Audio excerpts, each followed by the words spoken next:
Corona virus গোটা India জুড়ে দাপিয়ে বেড়াচ্ছে। চিকিৎসা মহলে এখনো এর কোনো নির্দিষ্ট ট্রিটমেন্ট নেই। এখন করোনার কেবল সিমটোমেটিক ট্রিটমেন্ট হচ্ছে। পুরো ধোঁয়াশার মধ্যে রয়েছে সাধারণ মানুষ, আর সেই সুযোগ নিয়ে কিছু অসাধু মেডিকেল মাফিয়া মুনাফা লুটছে। সেই কারণে জনসাধারণকে সতর্ক করতে এগিয়ে এসেছেন স্বয়ং এইমসের স্বনামধন্য ডাক্তার রণদীপ গুলেরিয়া। জনসাধারণের উদ্দেশ্যে তিনি কি বললেন চলুন শুনে নি। बहुत ज़्यादा लोग करा रहे हैं और ये सोचते हैं कि जब भी उनकी कोविड पॉजिटिव रिपोर्ट आई तो एकदम सीटी करा लें। सबसे मैं पहले ये कहना चाहूँगा कि शुरू में सीटी कराने का कोई फ़ायदा नहीं है। माइल्ड जो आपको अगर इन्फेक्शन है, माइल्ड कोविड है, तो सीटी से कोई फ़ायदा नहीं है। सीटी में कुछ पैचेस आएंगे। कई स्टडीज़ हुई हैं। एक स्टडी हुई है जिन्होंने एसिम्प्टोमेटिक लोगों में सीटी देखा और ये पाया कि 30 से 40% एसिम्प्टोमेटिक लोग जिनको कोई लक्षण नहीं है, सिर्फ उनका कोविड पॉजिटिव है, उनके सीटी में भी कुछ पैचेस आते हैं और वो अपने आप बिना ट्रीटमेंट के ख़त्म हो जाते हैं। तो इसलिए सीटी कराने का कोई फ़ायदा नहीं है, स्पेशली अगर आपको माइल्ड इलनेस है, आप होम आइसोलेशन पे हो और आपकी सैचुरेशन ठीक है और कोई ऐसे कोई लक्षण नहीं है। दूसरा, इसका नुकसान समझने की ज़रूरत है। अगर हम एक सीटी कराते हैं, it is equivalent to almost 300 to 400 chest X-rays. आपने एक सीटी कराया तो आप ये समझ लें कि आपने अपने 300 एक्सरे करा लिए चेस्ट के। और ये भी डेटा है, IAEA का भी, इंटरनेशनल एटॉमिक एनर्जी कमीशन का भी डेटा है, जो रेडिएशन प्रोटेक्शन इन मेडिसिन की बात करते हैं, कि बार बार स्पेशली यंगर एज ग्रुप में सीटी कराने से risk of cancer in later life increases. तो आप अपने आप को नुकसान ही ज़्यादा करा रहे हैं जब उसकी ज़रूरत नहीं है, क्योंकि आप अपने आप को रेडिएशन एक्सपोजर कर रहे हैं और उससे बाद में कैंसर होने का चांस बढ़ सकता है।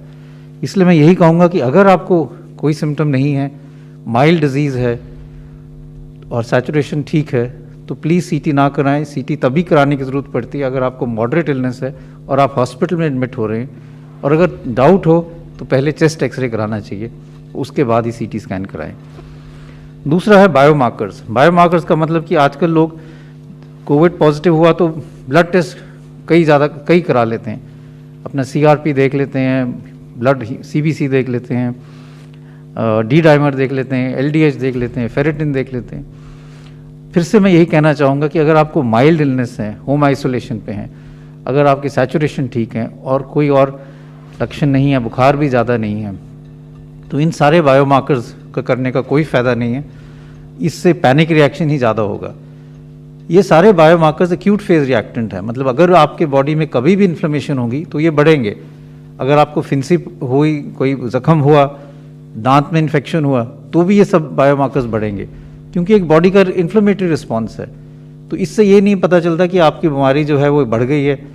लोग ये घबरा जाते हैं कि मेरा CRP बढ़ गया इसलिए अब मुझे स्टीरॉयड शुरू कर लेना चाहिए, और उससे ज़्यादा नुकसान हो जाता है।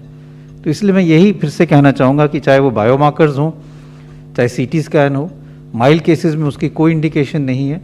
और अगर आपको ये कराना है तो डॉक्टर की सलाह से, जब आपको मॉडरेट इलनेस हो तभी कराएं, और ये समझें कि इसका नुकसान भी हो सकता है, और अननेसेसरी बायोमार्कर्स की रिलायंस के कारण ओवर ट्रीटमेंट हो सकता है, जिससे नुकसान हो सकता है। तो इसलिए ये बहुत ज़रूरी है कि हम समझें कि biomarkers can be more harmful. CT scan तभी करना चाहिए अगर उसकी इंडिकेशन हो। कुछ लोग ऐसे हैं जो हर 3 दिन बाद CT करा रहे हैं, और मैं उनको यही कहना चाहूँगा कि उससे नुकसान ज़्यादा है। आप अपनी बॉडी को रेडिएशन एक्सपोजर कर रहे हैं जो बाद में नुकसानदेही हो सकता है। दूसरी चीज़ है कि हम AIIMS, ICMR, Covid national task force और जॉइंट मॉनिटरिंग ग्रुप जो ministry of health and family welfare की है, उन्होंने clinical guidelines for management of Covid जारी किए हैं रिसेंटली, बेस्ड ऑन सारा जो पिछले साल का डेटा एक्यूमुलेट हुआ है, रिसर्च हुई है उस पर कि कौन सी दवाई कब यूज़फुल है और कौन सी दवाई नहीं देनी चाहिए। उसमें ये क्लियर है कि जो माइल्ड इलनेस लोग हैं, ज़्यादातर उनको कोई दवाई की ज़रूरत नहीं है। अगर कुछ दवाई लेना चाहें तो बेस्ड ऑन लिमिटेड डेटा और लिमिटेड जो हम कहते हैं सर्टेनिटी, आइवरमेक्टिन या हाइड्रोक्सीक्लोरोक्विन ले सकते हैं, लेकिन ज़्यादा दवाई लेने की ज़रूरत नहीं है।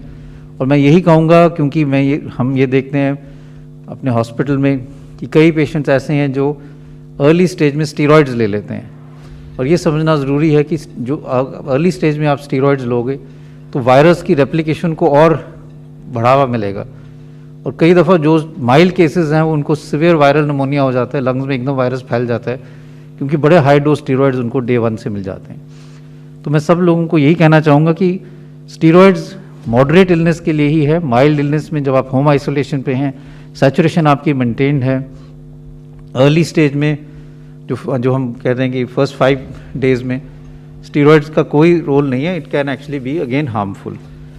घर पे जो लोग रह रहे हैं, होम आइसोलेशन कर रहे हैं, उनको कुछ चीज़ें I think are very important.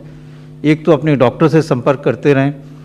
कुछ जो वार्निंग साइंस हैं, जैसे आपकी सैचुरेशन कम हो रही है, 93 या 93 से कम हो रही है, या बेहोशी जैसी हालात हो रही है, सुस्ती ज़्यादा हो रही है, या छाती में दर्द बहुत हो रहा है, ऐसे जैसे वार्निंग साइंस हैं, तब एकदम आप डॉक्टर से संपर्क करें और अगर ज़रूरत होगी तो फिर एडमिशन के लिए भी आपको सपोर्ट लेना चाहिए। जो लोग हाई रिस्क ग्रुप में हैं और होम आइसोलेशन कर रहे हैं, उनको ज़्यादा ध्यान रखने की, जिनकी उम्र ज़्यादा है, जिनको हार्ट की प्रॉब्लम है, डायबिटीज़ है, इम्यूनोसप्रेसिव ड्रग्स पे हैं, या क्रॉनिक लंग प्रॉब्लम है, या लिवर की प्रॉब्लम है, या क्रॉनिक किडनी डिजीज़ है, इन लोगों को ज़्यादा ध्यान रखना चाहिए और definitely regularly health care workers के टच में रहना चाहिए। कई जगह पे state government have made facilities कि आप किसी के टच में रह सकते हो जो होम आइसोलेशन में आपके सुबह शाम आपको मॉनिटर करके आपका टेम्परेचर, आपके सैचुरेशन के बारे में पूरी जानकारी रखते हैं, तो वो करना बहुत ज़रूरी है। मॉडरेट इलनेस में मेनली 3 टाइप ऑफ ट्रीटमेंट जो हैं वो इफेक्टिव हैं। सबसे पहली जो ट्रीटमेंट है वो ऑक्सीजन थेरेपी है। Oxygen is also a drug. तो जब आपकी सैचुरेशन कम है तो one main treatment is oxygen.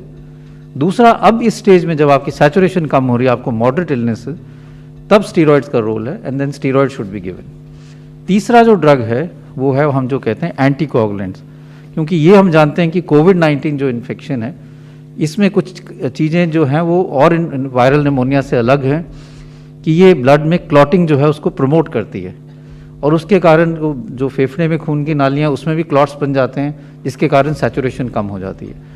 कई दफ़ा क्लॉट्स जो हैं वो हार्ट में चले जाते हैं, जिससे हार्ट अटैक हो सकता है, या ब्रेन में चले जाते हैं, जिससे स्ट्रोक हो सकता है। इसलिए मॉडरेट केसेस में हम एंटीकोगुलेंट्स भी देते हैं, जिससे खून पतला रहे और उससे क्लॉटिंग ना हो। लेकिन फिर से ये कहूँगा कि अगर हम माइल्ड इलनेस में ये दे दें तो उससे नुकसान भी ज़्यादा हो सकता है, स्पेशली अगर मान लो किसी को अल्सर की बीमारी है और उसको ये दवाई तब दे दी जब ज़रूरत नहीं है, तो उसके पेट से ब्लीडिंग के चांसेस बढ़ सकते हैं। इसलिए again timing of the drug is very important.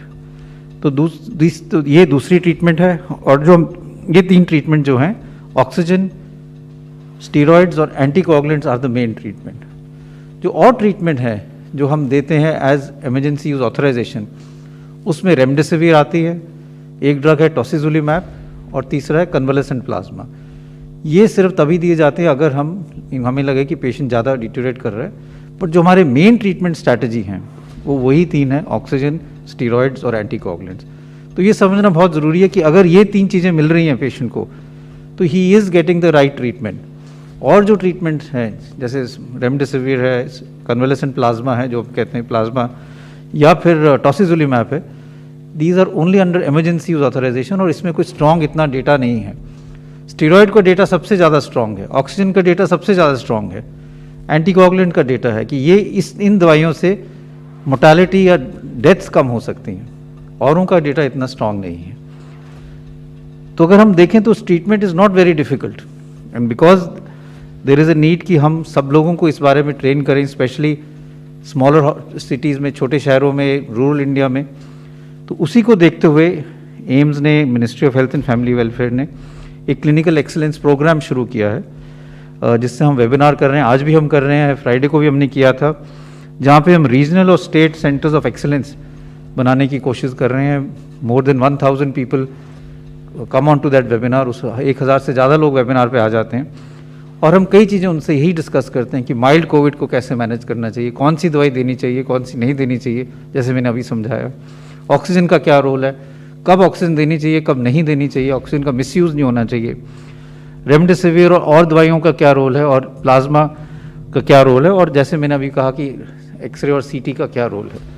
हमारी यही कोशिश है कि ये हम जो ट्रीटमेंट प्रोटोकॉल है इसको सिंप्लीफाई करें, एविडेंस बेस करें और सब लोगों को ये प्रोपोगेट कर पाएँ even at the remotest level, क्योंकि जैसे ये पैंडेमिक फैलेगा या और जगह पे जाएगा तो हर एक डॉक्टर की ट्रेनिंग होनी चाहिए कि हम इसको कैसे ट्रीट करते हैं जिससे हमारी ऑप्टिमम ट्रीटमेंट हो और हम लोगों की जान बचा पाएँ। Main aim is to treat properly and save lives, और इसीलिए ये प्रोग्राम है clinical excellence programme, ministry of health and family welfare और एम्स इकट्ठे मिलकर कर रहे हैं, जिससे हर एक रीजन में, चाहे वो प्राइवेट सेक्टर में हो या गवर्नमेंट सेक्टर में, चाहे वो प्राइमरी हेल्थ सेंटर में हो या छोटे शहर में कोई डॉक्टर हो, उनको हम रीच कर पाएँ कि ये ट्रीटमेंट स्ट्रैटेजी और इसका रीज़न क्या है, इसका एविडेंस क्या है।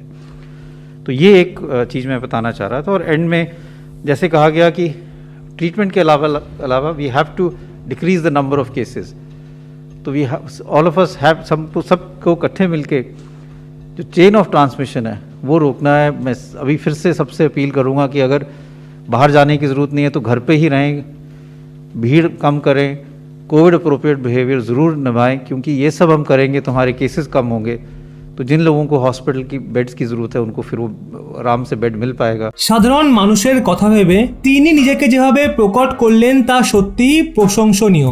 কজন ডাক্তার এরকমটা করে বলুন তো? পারলে এই ভিডিওটি আপনার সকল পরিচিত মানুষদের শেয়ার করুন, কারণ এই ব্যাপারে প্রত্যেকের সতর্ক হওয়া অত্যন্ত জরুরি। ভিডিওটির ব্যাপারে আপনার কি মন্তব্য অবশ্যই নিচে কমেন্টে জানান। আর এরকমই ব্যাক টু ব্যাক আপডেট পেতে রহস্য বাংলা এই চ্যানেলটি সাবস্ক্রাইব করে পাশের বেল আইকনটি অল করে রাখুন।